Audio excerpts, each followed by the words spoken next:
Hello, you're on the Reddit Reveals channel. 3 words on the envelope. To be served. No return address. No postage. Just taped to the front door with surgical precision. Dead center. Level. Like someone spent time aligning it. Elwood stared at it for a full minute before peeling it off, like touching it might activate something. Inside, a single page. Legal document.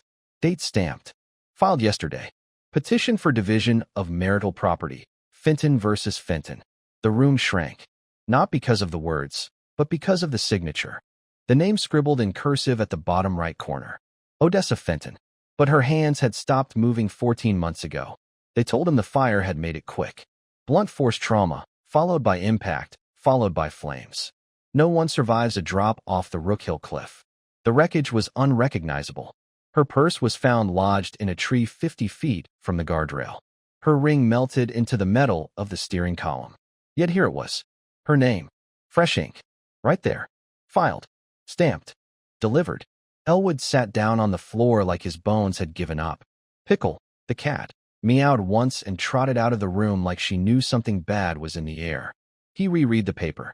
There was a case number. A court date. A real law firm listed at the bottom. No prank. No scam. He had scattered her ashes into the river behind her aunt's cabin. His hands still remembered the weight of the urn. The gritty resistance of the lid. The awful moment he whispered goodbye into the wind and didn't hear an echo. His wife had died, and now she wanted the house back. The papers stayed on the kitchen table for hours, untouched, like they might catch fire if moved. Elwood sat nearby in a stiff wooden chair, just staring. He'd tried calling the number listed at the bottom of the document. Straight to voicemail. Tried again. Same result. He didn't even know what he would have said. Hi. Yes, my dead wife is apparently trying to sue me. Just wanted to double-check that's the same one who was cremated last June? By evening, the light had faded into that sour blue that made everything in the house look haunted. He made a cup of tea, decaf, because his hands were already trembling, and opened the cupboard to reach for his old chipped mug. Odessa's favorite one. The one with the faded lemon print and the hairline cracked down the handle. It wasn't there. He checked the dishwasher. Nothing. The sink. Empty. The drying rack. No mug. She hadn't touched it in over a year. No one had. But now it was just gone. A strange chill threaded through his spine, slow and worm-like. He walked through the house like a man searching for a memory, trying not to look like he was looking. Her books were still on the shelf, her jacket still hanging in the back of the closet, but something in the air felt wrong. Like a breath had been taken from a room that hadn't breathed in months. He didn't sleep that night. Not because of fear, not yet, but confusion. Deep, soul-fracturing confusion. Grief makes you forget things. Grief plays with time. But grief does not forge legal documents. It doesn't make signatures appear. At 3:12 a.m., he started Googling. The law firm was real. Garrick and Bellamy LLP, based in southern Georgia. Their website was cheap and minimal, but the contact page matched the number on the envelope. He found the name Donovan Mallard under their family law division. A real person. Or certified. No red flags. Still, it didn't make sense. By morning, he was outside, pacing the backyard, phone pressed to his ear. On the 6th try, someone finally picked up. Garrick and Bellamy. This is Lynn speaking. Hi, yes. Hi, he stammered. My name is Elwood Fenton. I got a delivery from your office yesterday. Legal papers. A petition for divorce. Filed by Odessa Fenton. There was a pause. Click-clack of a keyboard. Yes, sir. I see the case. Your name is listed as the respondent. He swallowed. I think there's a mistake. Odessa, my wife, she passed away. Last year, June 14th. There was a car accident. I have the death certificate. She's gone. More silence. Then, cautiously. Sir, I'm looking at her file right now. She came in herself. 3 days ago. She signed all the paperwork in person. No, that's not possible. I understand this is difficult, but I can confirm her ID was scanned. Fingerprint matched. She's dead. He snapped, more forcefully than he meant to. I buried her. I gave a eulogy. There were ashes. We held a wake in her grandmother's garden. What the hell are you saying? I'm just relaying what I see, Mr. Fenton. The call ended shortly after that. He didn't remember what else was said. The sound of blood in his ears drowned out everything. That afternoon, He drove to the storage unit he hadn't visited since the funeral. The one where he kept what was left of her after the accident. The car seat twisted in half, her burned-out phone, the box of melted belongings the fire department had collected. It was all still there, still ruined, still proof she'd died. And yet, so was that legal document, sitting in his coat pocket like a ghost trying to reclaim its name. He sat in the driver's seat for nearly an hour before going home. As he reached the front porch, he froze. There was a shoe print, right in front of the door. Small, worn heel, pointed toe. It wasn't his. And Odessa always walked with her left foot slightly turned in, the result of a dance injury when she was 15. A detail only he would notice. The print matched. But how? Elwood didn't go back inside right away. He stood on the porch, staring at that faint print on the welcome mat like it might open its mouth and confess something. His eyes scanned the yard. Nothing moved. The wind was still. The street behind him was silent, just a row of sleeping houses and dew-covered lawns. But that footprint, small, angled slightly inward, was real, and it hadn't been there yesterday. Eventually, he stepped over it and unlocked the door. Something felt wrong immediately, off balance, like the air had shifted just a few molecules to the left. The lights were still off. No signs of a break-in, no shattered glass or forced locks. But the house felt lived in again, subtly disturbed, as if someone had walked through it and taken great care to put everything exactly back where it was. And yet, not quite right. He walked through the kitchen first. The teacup he'd left in the sink was gone. Not in the dishwasher. Not in the trash. Simply vanished. He stepped into the living room and froze. The throw blanket on the couch, the one Odessa always used, had been refolded the way she used to fold it, tucked perfectly into thirds and draped over the side like a hotel display. He never folded it like that. He couldn't. His hands never remembered how. But here it was, creased the way she liked, like a ghost had dropped by to tidy up. And then there was the smell. It hit him slowly, like a memory leaking through the drywall. Lavender and eucalyptus, her favorite diffuser blend. He hadn't used it since she passed. The bottle had been empty for months. His feet carried him upstairs, cold with adrenaline. He hesitated at the bedroom door, then pushed it open with the edge of his palm. Nothing looked moved. Not obviously, but the air felt used, like someone had been there, recently.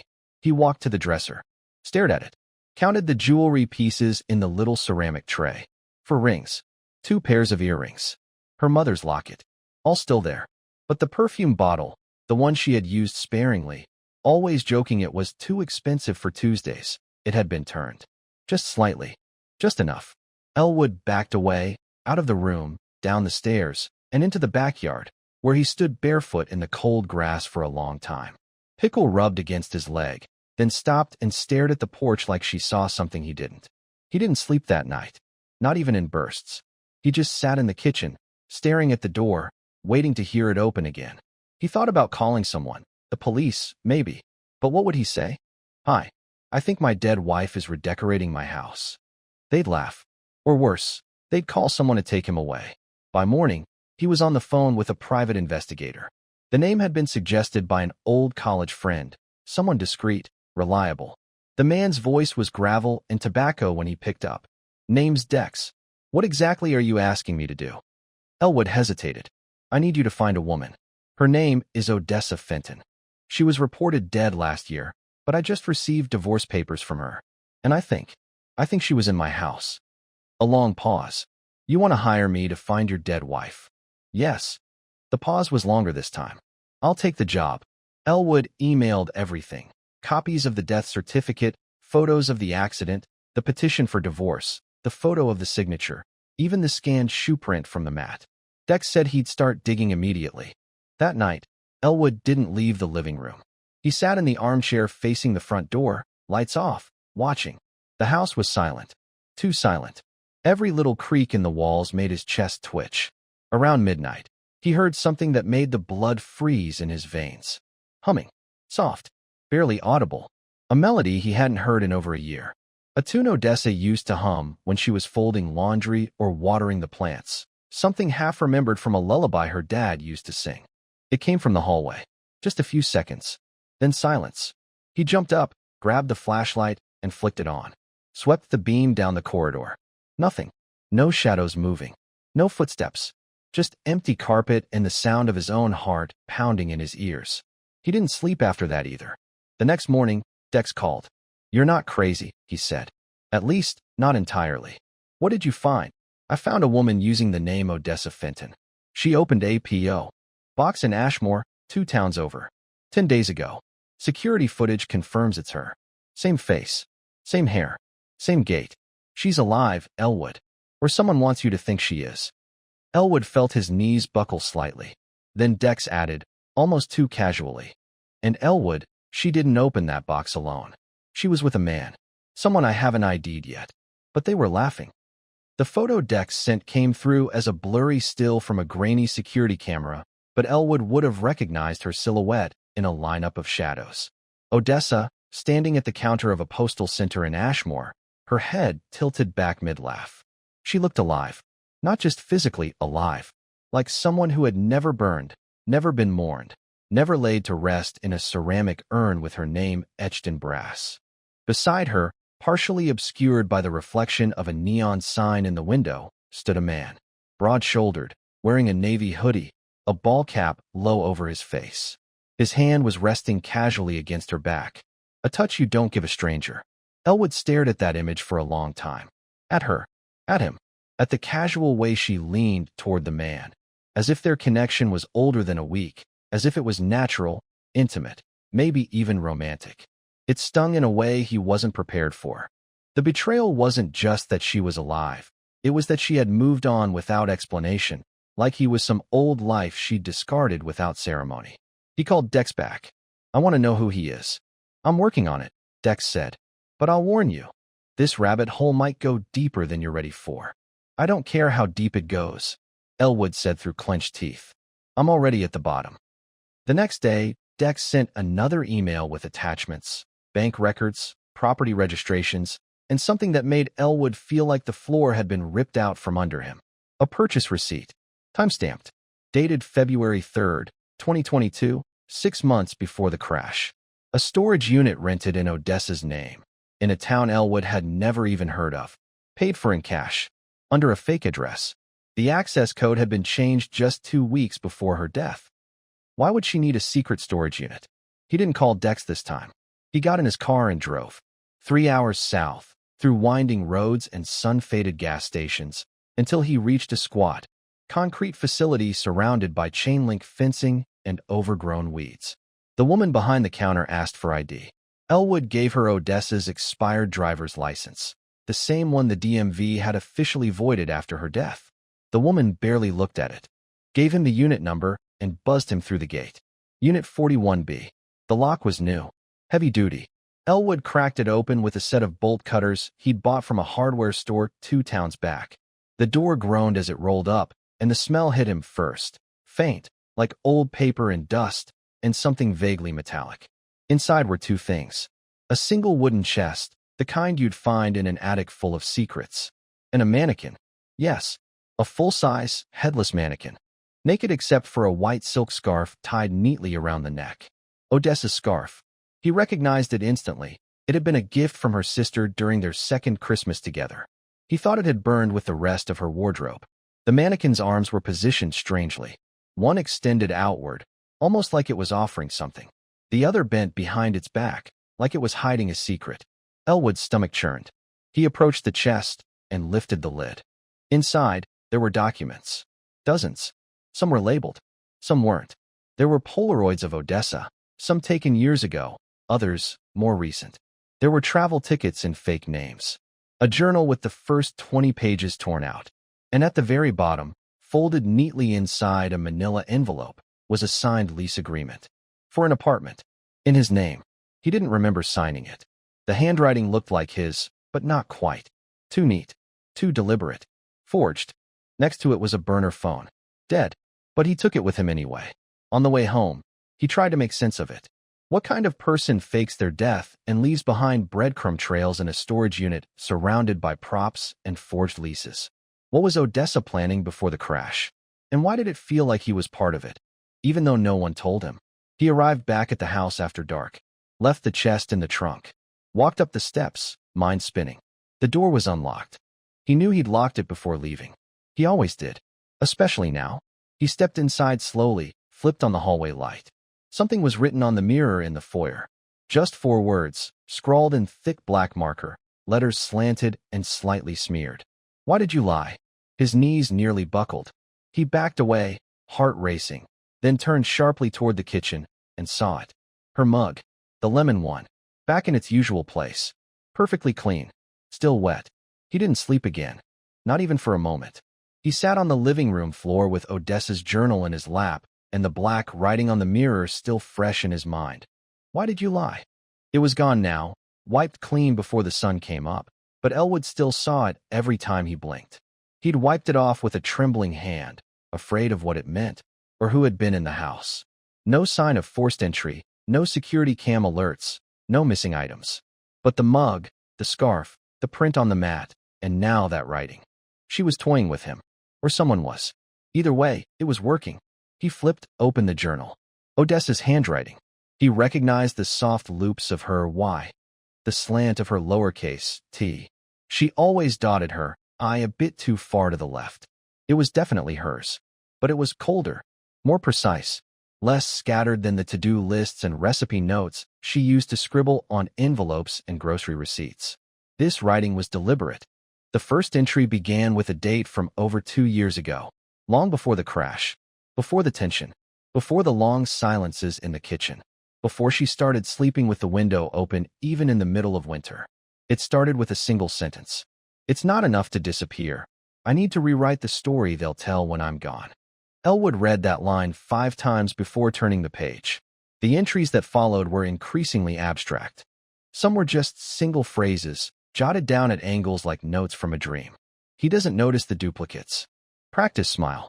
Don't blink during lies. Keep one toothbrush untouched. They'll look for that. Others were longer, descriptive, almost meditative, describing rooms that didn't exist in their house, conversations he couldn't remember ever having. One section was about a basement filled with photographs of strangers wearing his clothes. Another described a dream where he walked into their kitchen and every drawer was filled with her wedding rings. But then, around page 45, the tone changed. It got darker, sharper, more specific. She wrote about him, about how he would forget to lock the upstairs window, how he snored more when he was anxious, how he stirred his tea clockwise when he was lying. Things only a partner would notice and weaponize. Page 47 was torn in half. Clean, deliberate tear, as if someone had needed to remove whatever was on it quickly. The edge still curled slightly, like it had been pulled recently. He ran his finger along the jagged paper, wondering what had been written there. What detail had been too dangerous to leave behind? He kept reading. The last entry was dated 2 weeks before her accident. If the crash works, I'll have 4 months before they open the storage unit. He won't start asking questions until the mug's gone. I'll be long gone by the time he remembers what he buried. Elwood dropped the journal. He stared at the floor, the air suddenly thick with nausea. What he buried? He hadn't buried anything except ashes and grief, right? The next few hours were a blur. He drove aimlessly through town, gripping the wheel so hard his knuckles went numb. He parked twice, once by the lake and once near their old bakery spot, but he couldn't stay still. His mind was chewing itself raw. When he finally got home, it was nearing dusk. The sky was turning that deep violet that made everything look like an old memory. He found Dex waiting on the porch. The PI looked tired, unshaven, like he hadn't slept either. I found something, Dex said, without preamble. You're not going to like it. Elwood didn't respond. He just opened the door and gestured him inside. Dex pulled a tablet from his coat and loaded a short video. Security footage from a roadside diner, time-stamped from 3 weeks ago. Odessa. Same hoodie from the post office footage.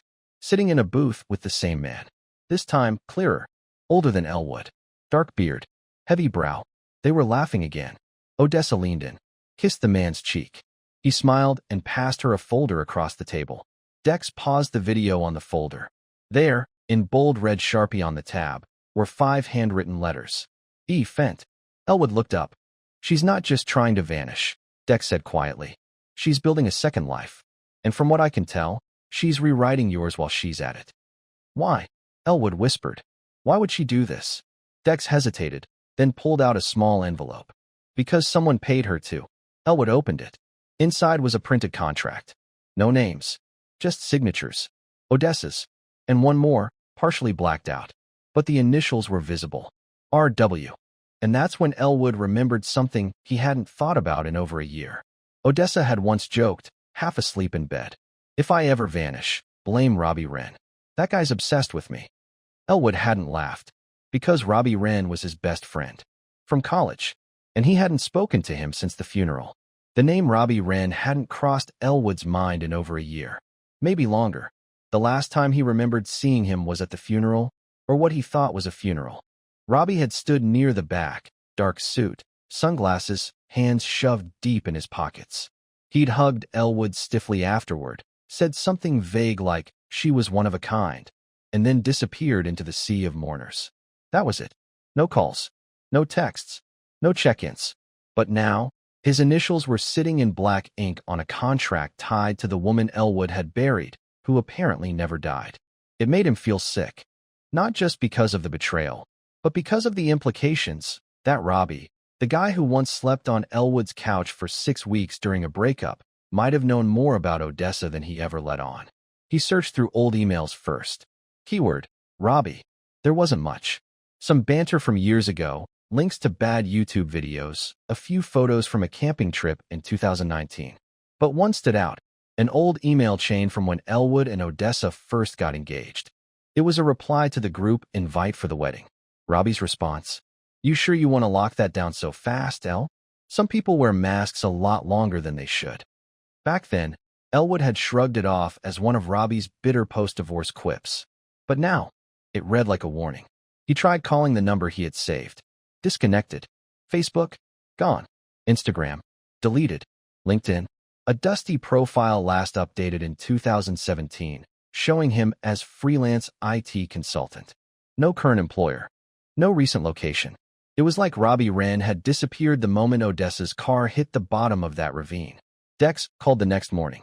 "I found him," he said flatly. "Took some digging, but he owns a cabin upstate.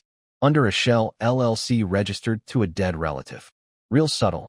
You want to pay him a visit?" Elwood didn't even hesitate. "Text me the address." The drive took nearly 4 hours.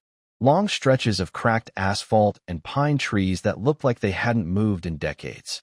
The air was colder up there, the wind sharper. He parked on the side of the dirt road just out of sight and made his way toward the cabin on foot. It wasn't a shack in the woods. It was modern, sleek, and disturbingly well-maintained. Blackwood panels, steel chimney, big glass windows with no curtains. It screamed of money quietly spent, and someone trying very hard to stay unnoticed. He didn't knock right away. He walked around the back, peeking into the garage. A red SUV was parked inside. Fresh tire marks in the gravel. Someone had been here recently. He knocked then, not hard, but loud enough to carry. Nothing. He knocked again. Still nothing. He circled the front, about to leave, when he noticed something strange, a notebook sitting open on a patio table. No cover. Just an exposed first page, flapping slightly in the wind. He stepped closer. What he saw made his heart stutter. A list of names. Dozens of them. All men. All first names with corresponding addresses. Each name had a date beside it. Some were crossed out. At the very bottom, underlined twice in blue pen. Elwood Fenton. March 8th, 2025. That was 2 weeks from today. He was still staring when he heard a branch snap behind him. He turned quickly, but no one was there. His breath fogged in the cold air. His heartbeat sounded too loud in his ears. He backed away from the notebook, half expecting someone to come barreling out from behind the trees. But no one came. He snapped a photo of the page and left, fast, hands shaking. He didn't stop until he was back in the car, doors locked, engine running. Back home, he zoomed in on the photo. Every name that was crossed out had a small symbol next to it. A check mark, sometimes a triangle, sometimes a star. Odessa had always loved codes. Puzzles. It was one of the things that had drawn him to her. She used to make elaborate scavenger hunts for their anniversaries, clues hidden in receipts and refrigerator magnets. But now it wasn't a game. He printed the list and cross-referenced it against the journal. One name popped up in both, Martin Keller. That name made something twist in his gut. He remembered Martin. Barely. A guy Odessa had worked with briefly during a summer job. She always said he was harmless, a little awkward. They'd invited him to their engagement party, and he hadn't come. Or so Elwood thought. He dug up the guest book from that party, which had been packed away in a dusty bin in the attic. He flipped through the pages, scanning signatures. Dozens of names. Friends. Relatives. A few people Odessa worked with. But Martin Keller's name wasn't there. Neither was Elwood's. That stopped him cold. He remembered signing that book. Remembered writing a cheesy note about, "Can't wait to be stuck with you forever." But the page where that should have been was torn out. A clean, quiet tear. Exactly like page 47 from the journal. The realization hit him like a punch in the ribs. Someone was erasing him. Not just in the legal sense, but in every sense. From paper. From memory. From existence. Odessa hadn't just disappeared. She was replacing him. The house felt colder than it ever had. It wasn't the weather, not the sudden drop in temperature. It wasn't even the late hour. It was something far more unsettling. Like the walls themselves had started closing in. Every room now seemed smaller, more oppressive. Elwood could feel eyes on him, though no one was there. The notebook with the names burned a hole in his mind. The last entry still clear, Elwood Fenton. March 8th, 2025. It was only 2 weeks away. He couldn't sleep. He couldn't eat. He barely functioned. The list of names, the symbols next to each one, the guest book with the missing page. All these pieces of a puzzle he wasn't even sure he wanted to solve. What did it mean for him? Was he just the last part of the plan? The final piece to fall? He couldn't ignore it anymore. He had to find Martin Keller. The name was burned into his brain, an old echo from a time when things were simple, before Odessa's disappearance, before this nightmare had even begun. He found Martin's address easily enough. The internet had everything these days. It was a small house on the edge of town. Quiet. Desolate, almost. The curtains were drawn, but there was no sign of life. Elwood stood in front of the door for a few moments, feeling like a fool for even being here. This wasn't just a question about Odessa anymore. It was about his entire life, a life that now felt like it had been carefully crafted for him, piece by piece. He knocked. No answer. He knocked again, louder. After a long moment, he heard movement inside, a slow shuffling. Then the door creaked open just a few inches. Martin's face appeared, half hidden in the shadows. His eyes were bleary, unfocused, and there was a vacant look to him, like someone who hadn't slept in days. Elwood. His voice was hoarse. "What the hell are you doing here?" "Martin, I need to talk to you. It's about Odessa." That got his attention. His face shifted, his body visibly stiffening. But he didn't let Elwood inside. He didn't even open the door more than an inch. "Odessa," Martin muttered, looking around, making sure no one was watching. He leaned in slightly, his voice barely a whisper. "You shouldn't be here." Elwood's heart beat faster. "Why? What do you know about her? What's going on?" Martin paused. His eyes flickered to something behind Elwood. A shadow. Then, he took a deep breath and stepped back, opening the door wider. "Come in. But you'll wish you hadn't." The inside of the house was dim, like the curtains had been drawn for years. The air smelled stale, like mildew. Martin led him down a narrow hallway, past a cluttered living room that looked like it hadn't been touched in months. Finally, they reached a small room in the back. There was a desk, a chair, and a single bookshelf filled with old, weathered books. Martin sat down behind the desk, folding his hands. He looked up at Elwood, his face strangely resigned. "Okay," he said quietly. "You've got to hear this." Martin explained in a low, almost hesitant tone. Odessa had been planning everything for years, not just her disappearance, but her entire life with Elwood. She had known Elwood wasn't the final piece of the puzzle. She was using him as a pawn in something bigger, something far more intricate than Elwood had ever known. Martin had been a part of it. Robbie Wren had, too. They had been orchestrating Odessa's disappearance for months before the car accident. "She knew you wouldn't ask questions after her death?" Martin continued, his eyes glinting in the dim light. "And the second she died, the plan would unfold perfectly. The contracts, the names, the witnesses. You were never meant to be part of the end game, Elwood. You were always meant to be erased. Just a stepping stone." Elwood's chest tightened as Martin's words sank in. "Erased? Yes. You weren't part of the future she was building. Not really. You were just in the way. You're not the first, you know. She's done this before. A pattern, a cycle.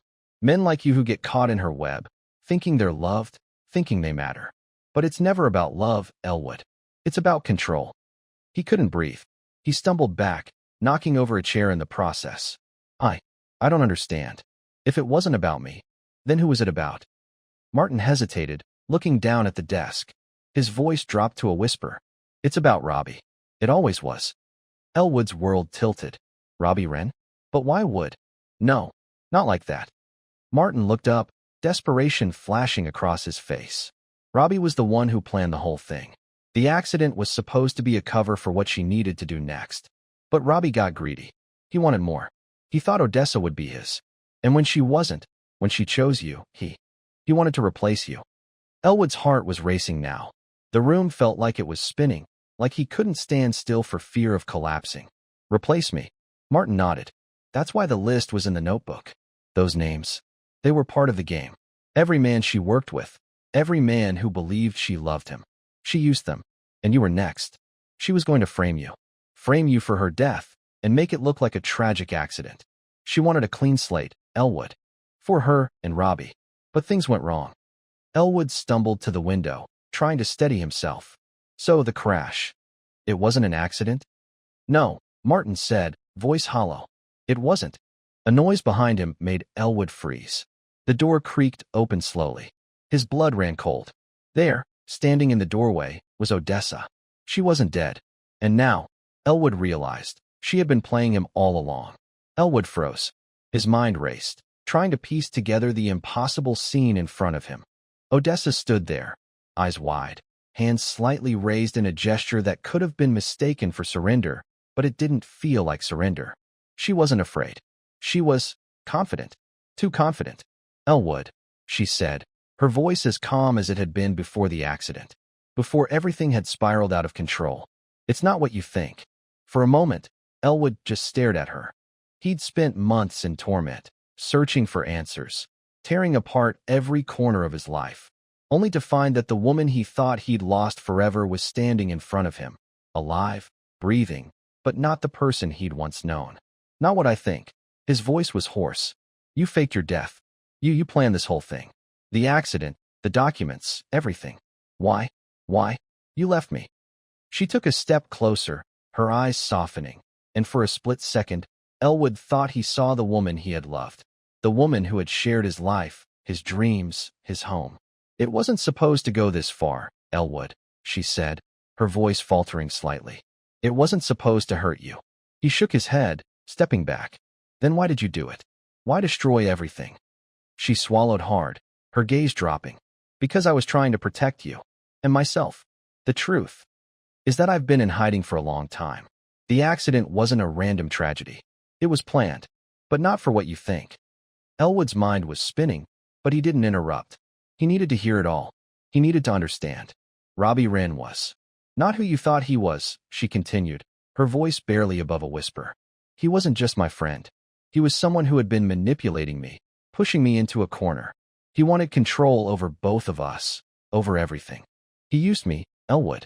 And when I tried to break free, when I tried to protect you, he made sure I couldn't get away without making it look like a tragic accident.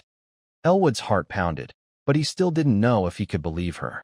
After everything that had happened, everything that had unraveled, it was hard to trust anything she said. I needed to disappear, she went on. For your safety. For mine. It was a plan, but it spiraled out of control. And I couldn't see a way out. I thought if I left, if I erased myself from your life, maybe we'd both have a chance at peace. But I see now that I was wrong. I was selfish, and I hurt you in ways I never imagined. Elwood felt a shift, not in her words, but in his own heart. There was something raw in her eyes, something he hadn't seen in a long time. Remorse. It wasn't the cold manipulation he had feared. It was regret. Real regret. She stepped forward again, cautiously, almost hesitantly, as if waiting for him to push her away. But he didn't. He was too tired of running from the truth, too tired of the pain. He needed to understand, to hear the full story. And maybe, just maybe, he could start to heal. Why now? He asked quietly. Why are you here? She took a deep breath. Because I've been trying to make things right, Elwood. I've been trying to find a way back to you. I didn't want to run anymore. But I couldn't come back until I knew it was safe. Until I knew I wasn't just bringing more danger to your door. The room fell silent. The weight of her words hung between them. Slowly, Elwood dropped his gaze, his thoughts a whirlwind. But one thing was clear. He didn't know what the future held, but he couldn't keep living in the shadows of the past. I don't know if I can just forget everything, he said, his voice shaky. But I want to try. I want to figure out what comes next. Together. Odessa nodded, her expression softening with the faintest hint of hope. I'll be here. No more lies. No more secrets. Just us, if you'll let me. Elwood exhaled deeply, the weight on his chest lifting for the first time in months. It wouldn't be easy. There was so much to rebuild, so much to process. But standing there, in front of Odessa, he realized something. He had spent too long holding on to anger and grief. Now it was time to let go. The future didn't have to be defined by the past. They could still find a way forward. Together, I think, Elwood said, taking a small step toward her. We've both got a lot of work to do. But I want to try, Odessa. I want to find us again. Her eyes filled with tears, but they were the kind of tears that came from a place of relief, of hope. She stepped forward, slowly, and this time when she reached out, he didn't hesitate. He took her hand. For the first time in a long time, Elwood felt like maybe, just maybe, there was a chance for a new beginning. And that was enough.